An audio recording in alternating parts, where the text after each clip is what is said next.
Hello guys! Kamusta po kayo? Welcome back to my channel, Risk Opportunities. Ako nga po pala si Hana and nagpo-post po ako ng mga videos about how we can earn money online. Yung mga sinishare ko po dito ay mostly about sa YouTube tips on how you can grow and earn dito kay YouTube through content creation. Aside from that, ay nag-share din ako ng mga work from home opportunities na perfect if gusto nyo po maging working student or di kaya working parent na ang trabaho ay dito lang sa convenience ng inyong bahay.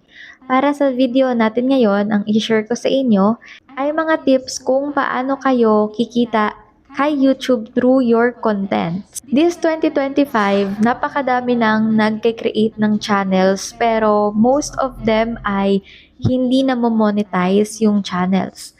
So, in this video, mag-share ako sa inyo ng simple ways paano kayo mamomonetize and at the same time, paano kayo makakapasok sa algorithm ni YouTube. First step is you have to pick your niche or topic. Before kayo mag-create ng inyong vlog, ay dapat nakapili na kayo kung ano yung mga topic na gusto nyong i-deliver sa inyong channel. Based sa experience ko and sa mga na-research ko, kapag pipili kayo ng topic, dapat ito ay profitable and sustainable. When it comes sa profitable, yes, kapag na-monetize yung channel mo, once na may nanood sa yung video, magkakaroon ka doon ng income. Pero, paano kung walang nanonood ng videos mo? Dapat yung pipiliin mo na topic is searchable kay YouTube. Ang best example nito ay yung mga how-to videos, more on tutorials, and educational. In that way, kahit na wala ka pang nabibuild na pangalan, is meron at merong manonood sa'yo. Unlike kasi sa mga sikat na mga artista or influencers na marami na talagang nakakakilala sa kanila kahit wala silang channel. Madali na lang para sa mga videos nila na may manood kasi kilala na po sila. Pero kung kagaya ng sa atin na ordinaryo mga tao na nagba-vlog, dapat yung mga videos na magagawa natin is searchable. Pagdating naman sa sustainable is, ito dapat yung mga videos na para sa'yo ay madaling gawin dahil na-enjoy mo.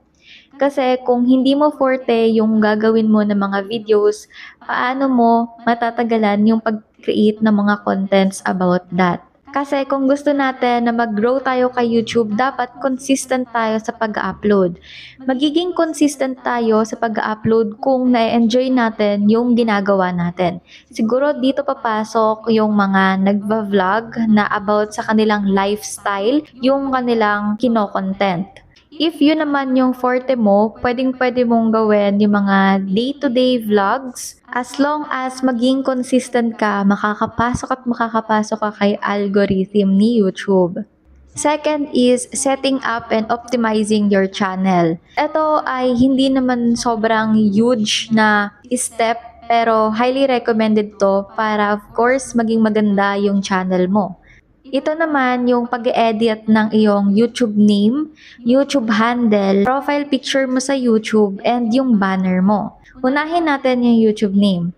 Yung YouTube name, according sa na-research ko, the best if mas simple lang yung pangalan and mabilis matandaan ng tao. Yung sa akin, ang pinakauna na name ng sa akin is Risk Earnings. Since magka-rhyme siya, yun yung naisip ko na gawin. Since nagbago ako ng aking content, ginawa ko ng Risk Opportunities, magkatunog pa rin siya. So, yun yung mga naiisip ko na parang mas mabilis matandaan ng viewers ko. Kayo naman, kung pipili po kayo ng pangalan ng inyo pong YouTube name, pwede po na nakapangalan mismo sa inyo or di kaya inline sa gagawin yung content. As long as mabilis siya matandaan ng mga viewers ninyo. Pagdating naman sa YouTube handle, ito naman po yung link ng YouTube natin. Recommended na kung ano yung iyong YouTube name, yun din yung maging YouTube handle mo. Pero there are some scenarios na may ibang tao na nakagamit ng binabalak mo na maging YouTube handle mo. It's okay pa rin naman kahit hindi parehas yung iyong YouTube name and YouTube handle. Based sa experience ko, mas mainam kung hindi kayo papalit-palit ng YouTube name and handle para hindi malilito yung audience ninyo. Pagdating naman sa profile picture ng inyong YouTube and banner, madali na lang naman yun since pwede nyong ilagay doon yung mukha ninyo or di kaya kung may personal brand kayo na gusto na ma-visualize sa inyong channel. Pangatlo is creating valuable contents. So, kapag magkakreate tayo ng content, hindi lang siya pang ngayong araw since kapag pinost mo na yan kay YouTube, forever na yan nandyan unless tatanggalin mo siya or tatanggalin siya ni YouTube. Hindi naman natin totally kailangan na maging viral yung video natin para kumita tayo. Ang kailangan lang natin is merong manood ng videos natin. So para may manood ng videos natin, you have to ask yourself if valuable ba yung video na pinost mo.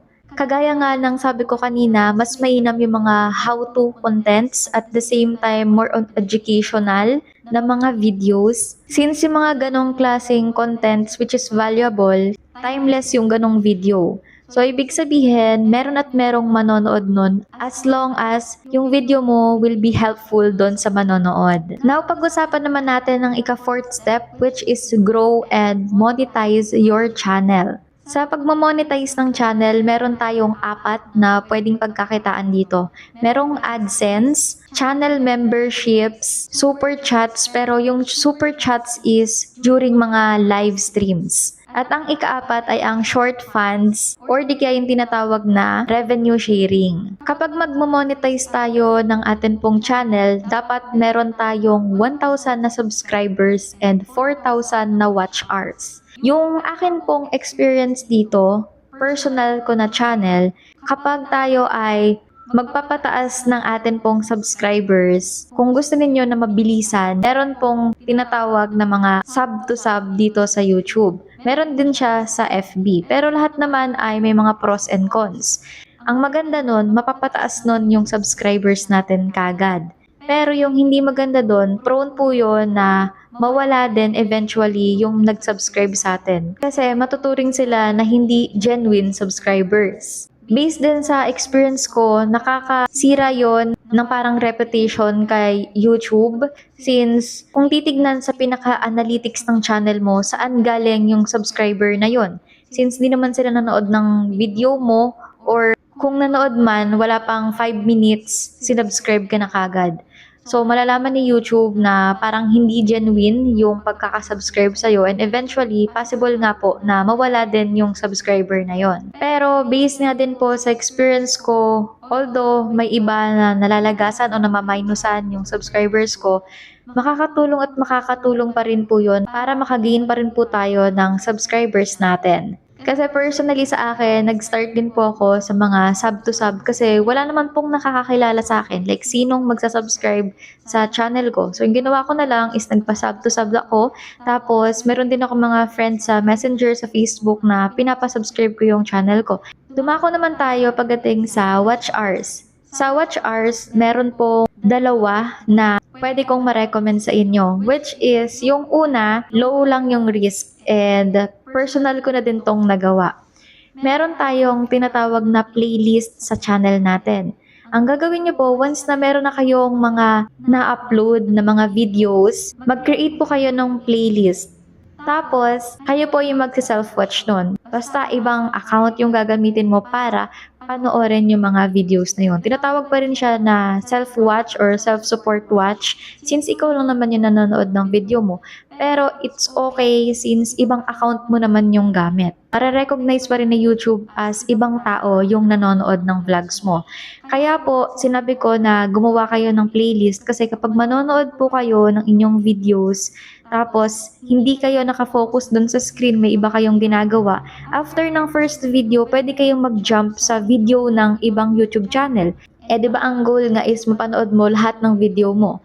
So, mainam po na mag-create kayo ng playlist ninyo para dire-diretso, parang nagba-binge watch kayo ng sarili nyong mga videos. According sa YouTube Analytics ko, talagang nakakatulong po yun. Dumako naman tayo sa second na way. Ito naman po ay may negative effect actually sa channel pero sinubukan namin. Meron siyang risk pero meron ding positive impact. Which is pag-upload ng mga videos na on trend ngayon pero prone sa copyright. Na-try namin yon na mag-upload kami ng isang trending na video, pero yun naman ay publicly pwedeng magamit yung video na yon. Inaalaw ng content creator na yon na i-publish din ulit yung video niya in different platforms. So, ang nangyari is of course, na-copyright po kami. Ang mangyari doon, wala kang revenue doon, pero meron kang watch hours. Ang negative impact nun, naka-receive na yung channel mo ng copyright strike. Pero yung na-try namin, nakahit kami ng 100,000 na views sa isang video. And in just 2 days is natapos na kagad yung 4,000 na watch hours. Risky lang gawin yun kasi syempre may copyright. Pero yes, just sharing yung mga na-try ko na dito kay YouTube. Step 5, beyond AdSense na earnings natin, which is sa mga promotions or sponsorships na tinatawag. Pero ito naman po guys ay pangmalalakihan na ng mga vloggers. Kasi kapag sa mga sponsorships, of course, yung mga kilala na mga influencers, yung kinokontak ng mga brands.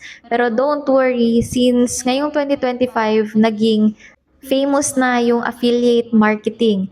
So, kahit na hindi tayo kontakin ng mga brands, is pwede tayong magkaroon ng mga sponsorships.